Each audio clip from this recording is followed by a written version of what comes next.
and welcome back to my channel. I am the Mass Trans and you are watching me, baby. Now before we get today's video started, I just want to give a quick what's up to my peeps and a diabolical middle finger to the creeps.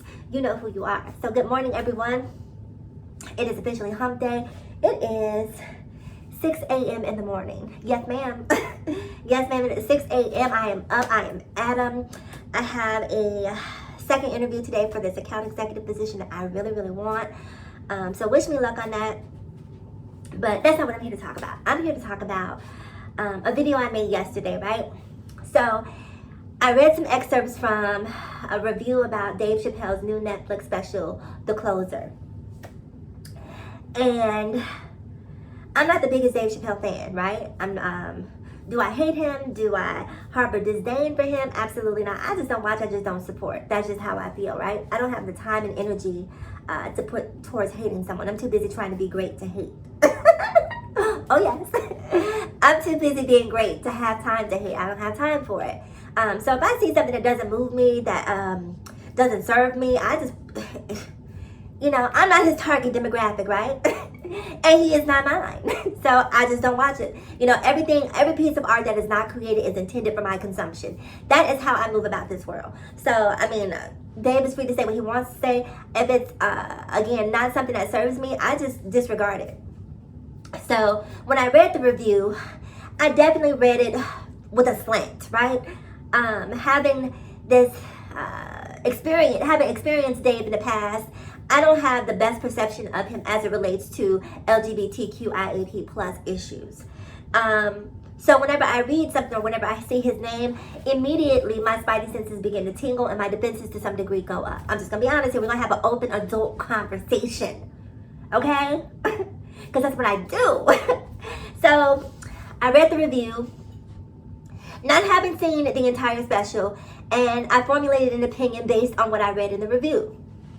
Now, one of my viewers came in the comments yesterday and said, no, it wasn't like that. You should watch it. And I thought to myself, well, damn, I have Netflix. It's free. Ain't gonna cost me a damn. So last night when my boyfriend got home, I said, baby, we need to watch this Netflix special. So we popped on the Dave Chappelle, The Closer Netflix special. And I must say, that I found it entertaining. I laughed. I cried. I was offended. You know, there was a whole range of emotions that I felt watching this special. Now, the one thing I have to give Dave credit for, Dave is a brilliant, a masterful storyteller. Dave will have you engaged, baby, sit on the edge of your seat. Like, when he was telling the story about Daphne, and we'll circle back around to that, like, I was on pins and needles listening to that story, and very moved by that particular story. So let's talk about some of the things that I do. How do I want to phrase this? So during his set, it seemed as if he had a very specific angle as it related to the LGBTQIA+ issues and trans issues. And this angle is that being gay or LGBTQIA+ gets more attention, has a greater sense of urgency if something happens to that community versus if something happens to the Black community. Now, correct me if I'm wrong, but that was sort of the angle that I was seeing. Now, so here's the interesting thing. I'm both. I'm both. I'm trans and I'm Black, so I see both perspectives. Dave is one. I'll say it again for the people who just snuck in. I am both. So I know both experiences firsthand. So I'm not speaking to you based on perception. I'm not speaking to you based on hearsay. I'm speaking to you based on experiences and facts. Okay? So some of the things that Dave says, I actually agree with. The thing he was saying about DaBaby, I'm sorry, I feel a way about DaBaby. I do. And one of the points that he was trying to make is that DaBaby was able to shoot someone in Walmart, get away with it, not just shoot them, but, you know, take them out the game in Walmart, get away with it. But when he went against the LGBTQIA+ community, all hell broke loose. And then I think he said something about he punched them in the AIDS, which I thought was just like, come on, bruh. Come on, it's so dumb. I mean, it's just so petty. And even the audience didn't really laugh. Did anybody, am I the only one who noticed the two white women in the middle of the audience who were just sitting there all stoic and stone faced like... They were not here for what Dave was giving. Those two women, whew, baby, if looks could kill. If looks could kill, Dave would be shaking hands with Daphne, baby, because those two women were not here for anything that Dave had to say. But some of the things that he said I thought were insensitive. Some of the things I thought that he said were a bit misogynistic. But I think that's the intention, right? The intention is to be provoking, to be provocative, to have people laugh about things that aren't normally funny, or that we don't necessarily see humor in our day-to-day life. And I get that to a point. But I also understand that some things just are not funny. Some things aren't funny. And so when he talks about DaBaby and how DaBaby basically got a pass on all this other behavior, but suddenly when he offends the LGBTQIAP plus community, I think that we have to put that in perspective, right? So the first thing for me about DaBaby is, when the whole Walmart incident happened, he was DaBaby. He was not DaBaby, right? His career, the trajectory of his career has taken off leaps and bounds compared to where it was when the Walmart incident happened. I've heard about the Walmart incident, but only as of late. Again, just like with Dave, I am not DaBaby's target demographic. So if you ask me DaBaby song, baby, I would be lost. Completely lost. But I do know who he is based on Rolling Loud and a couple of other things that, you know, the Dua Lipa song. But again, I don't really know his catalog in any way, shape, or form, and I'm not going to pretend. So the comparison of him getting away with taking someone out the game when it was in self-defense, juxtaposed against the offense that he perpetrated against the LGBTQIAP plus, and I'm gonna add an S on there, right? We're gonna say LGBTQIAP plus and an S, because that was offensive to straight people as well. What he said at Rolling Loud did not stop at the LGBTQ community. It did not. Okay? And so I don't think that is a fair comparison to compare the Walmart incident to the Rolling Loud incident. Two completely different. First of all, Walmart, again, didn't happen on a stage in front of thousands of people with cameras in front of them. You know, that's not the way that happened. And again, he did not have the notoriety that he has today. So it is a false equivalency to compare one to the other, because they're not the same. Let me tell you something. In today's day and age, every single person who is a public figure is one bad decision away from being canceled. Last month, 2 months ago, I don't know how long ago it was, Beyonce and Jay-Z, baby, they went to Tiffany's and took them a fab photo. You know, we're the Carters. Baby, Beyonce had no clue she was wearing a blood diamond. And baby, when I tell you the shark circled around Queen Bee, they circled around ready to pounce on Queen Bee about wearing this blood diamond, which she was completely ignorant about. And the definition of ignorant is lacking education, so don't y'all get down in my comments for calling Beyonce ignorant, but she had no knowledge of it. So she was ignorant to the fact that this particular diamond was considered a blood diamond. So she wore it, took some beautiful pictures in it. Pictures were absolutely stunning, distributed the pictures, and I'm sure she's used to only getting love, but baby, the public at large was not here for it. And they read Beyonce back. Let her have it for wearing a blood diamond. So this notion that, you know, there is one standard for people like DaBaby and another standard for others, I don't necessarily think that that's true. That's my opinion, because again, I am both things that Dave Chappelle discusses. I'm trans and I'm black. So I understand the black experience, and I also understand the trans experience. And I can tell you, as a black trans woman, the greatest amount of discrimination that I've suffered has been from my own people.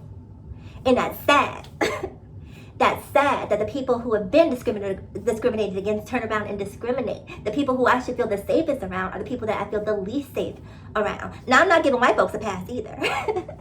Let us be clear. Let us be clear, because I don't think that evil and malignancy is black or white. Evil or malignancy has no color. It can be black, it can be Hispanic, it can be Native American, it can be Asian. Bigotry knows no color. Hate knows no color.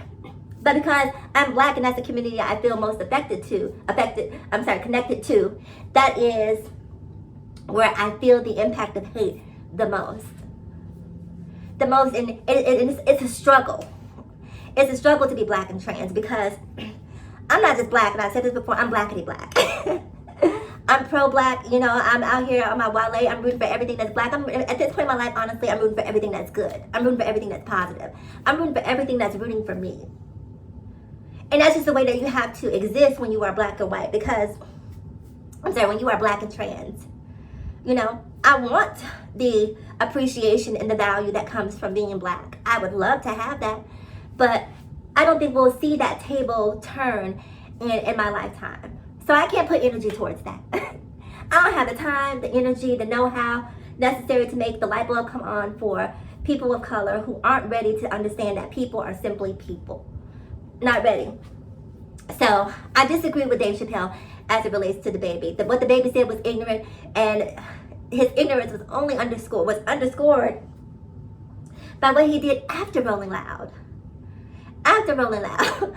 So when you can't, I'm gonna need you to find a different person to be a martyr for the black community, because DaBaby ain't it. DaBaby ain't it. What else did I want to say? The Martin Luther King impersonations were taking me out. The MLK impersonations, oh my goodness, could not take the MLK impersonations. Now let me tell you something I laughed at that I probably shouldn't be laughing at. Look, hold my feet to the fire too. And that was the part about him fighting the lesbian. Now I hope that wasn't a true story, but it was a funny. It's only funny because I hope it wasn't true, because Dave, don't be out there putting your hands on women, straight by what have you, a lesbian, butch, whatever. Keep your hands to yourself. But it was still a funny story nonetheless. Then there was a story about him in a bar in Austin, Texas, and he pulled up, and the guy, you know, went back and he saw the guy's nails were painted and realized that, oh, ish, this is a gay.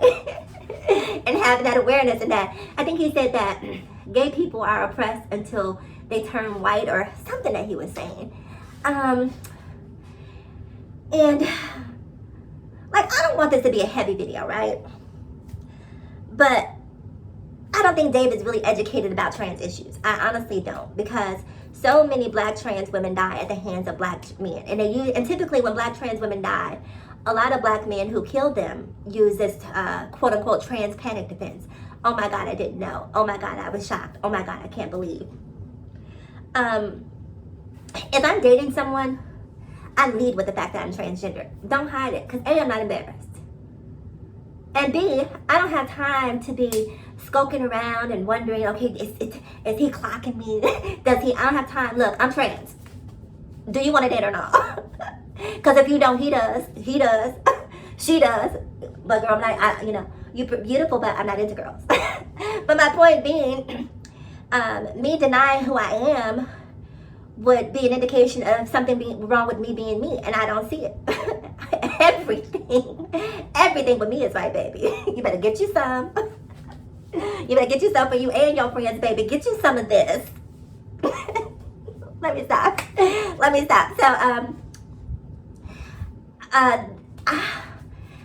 So let's move on. Let's talk about the end of the show. Now, he said at the end of the show to address his issues with the trans community.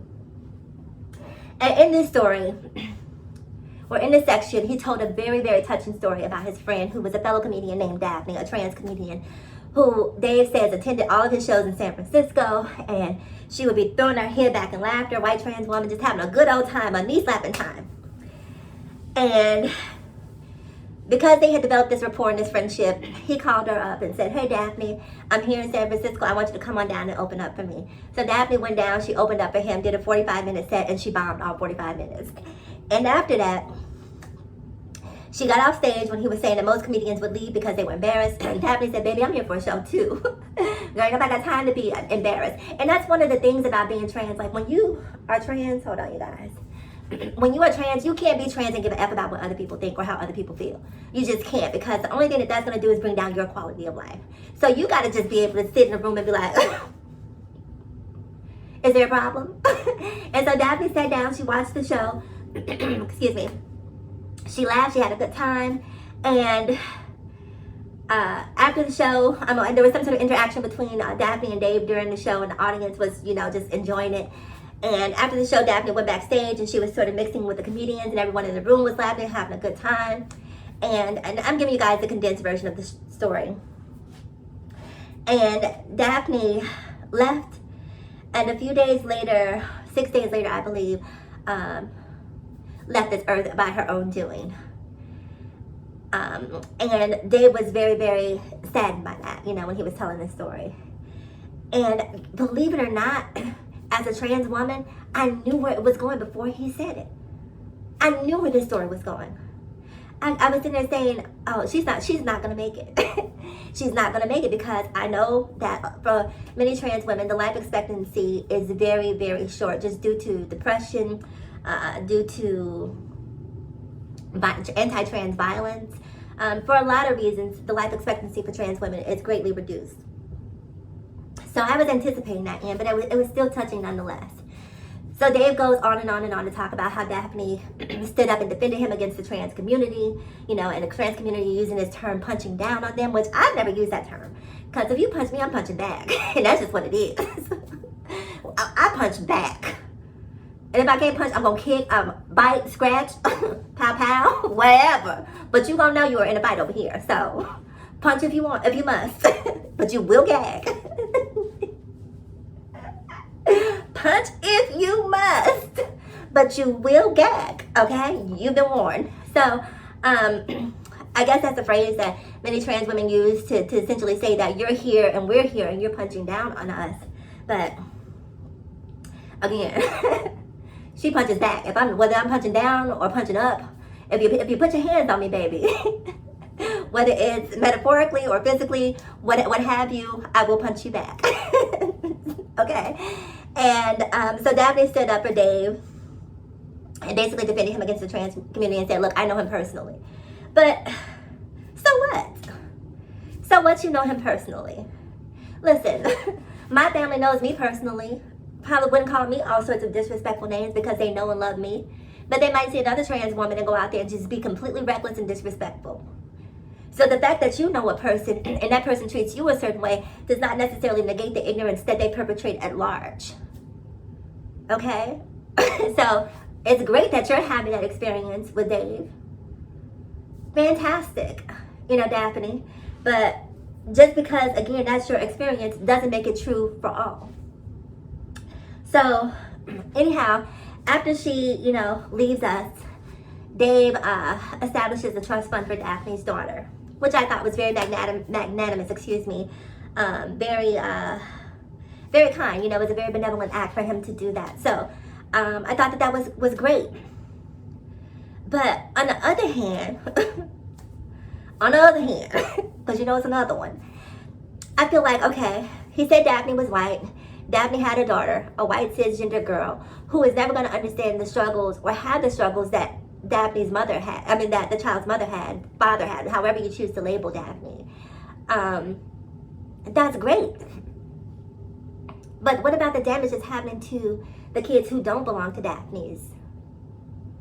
What about, and when I talk about the kids, I feel a little bit like Lil Boosie. What about the kids, man? What about the kids, man? If y'all know Lil Boosie, y'all know what I'm talking about. But there are so many. The reason I get offended by some of the things that Dave Chappelle says is not because I'm thin-skinned, can't take it, hypersensitive, and anything that you say to me that's because I laughed at a lot of the trans jokes that he said last night. I laughed at a lot of them. I thought several of them were actually funny. But the problem with some of the things that Dave says is for some people it gives them the license to be ignorant, the license to hate. And trans kids growing up in this world have an extremely hard time. An extremely hard time. And to bring it back to Daphne, I remember when I was younger, one of the things that I could always remember my mother telling me was, what'll make you laugh will make you cry. Listen, this is a word, y'all. What'll make you laugh will make you cry. And so Daphne's sitting in this audience having this knee-slapping good time with Dave, laughing and throwing her hair back and a lot of times that is people masking pain. But you gotta be an empath to understand that.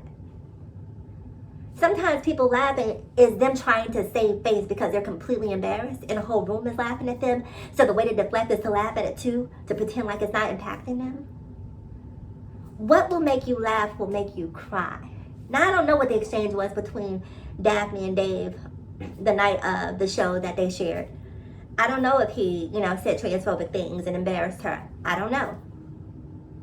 But I do know, if you really wanted to have those conversations and understand Daphne, you don't do it in front of an audience of 10,000 people that she does not know. Those are questions that you ask a person in a one-on-one conversation if you're friends. I'm just saying, calling me crazy. But don't ask me personal questions in an impersonal environment. If you're my friend, ask me those questions in an environment where I feel safe and protected. I don't feel safe and protected in front of a room full of strangers. Now, that's me. I don't know Daphne's personality. Maybe she did feel okay. Maybe she didn't. Maybe she was masking the pain through laughter. Have you guys ever watched those roasts, those Comedy Central roasts, where they just bring people up to go in? They go in on these people. And whoever's being roasted sits there and you can look at the face sometimes and you can see the anguish, the embarrassment that they're feeling. Doesn't feel good. Doesn't feel good. They feel like they are vulnerable, exposed, and really without any place to run. So I say that to say, Daphne leaving the earth of her own free will and volition is something that people need to understand in a comprehensive way. Usually comedians come from most people, have you ever met a good reader, a person who will read the eyeballs out your head? Most people who are great readers, have the quick wit, the quick comeback, those are people who have been abused. Those are people who have been bullied. And they just learn how to punch back. You don't punch down, you punch back. Because at a certain point in your life, you just say, hey, I'm done being your punching bag. Enough of that. If you want it, I got it. Smoke for everybody. I'm gonna have all you hoes coughing up in here when I get to releasing all of this smoke. Okay? Everybody can get it. So at a certain point, when you get tired of people bullying and stepping on you and acting as if your existence doesn't matter, yes, you start to punch back. And so the story that Dave tells about Daphne, while it is a very touching story, I think that there was definitely some moments, some cues that he may have missed. And it should be a lesson for everyone to just simply look. Don't pile on. The struggle is real for everybody. Black women have their struggles. Black men have their struggles. Trans women have their struggles. Gay men have their struggles. Straight men have a couple. Straight white men have a couple. Everybody has their struggles. And the problem for me has always been this struggle hierarchy. My struggle, my trauma is greater than yours. And that's kind of what Dave was doing last night. He was basically saying that Black trauma is not on the same level as LGBTQ trauma in the eyes of the public. And I disagree. So that's pretty much all I have to say about this. It's been about 20 plus minutes. So I don't want to take up too much of you guys' time in it. I have to go get my behind ready for this interview. So do me a huge favor. Like, comment, subscribe, and share. And as always in closing, ask yourself this one poignant question. Why be bitter when you can be better? So let's be better together. I'll talk to you guys again in my next video. Bye-bye.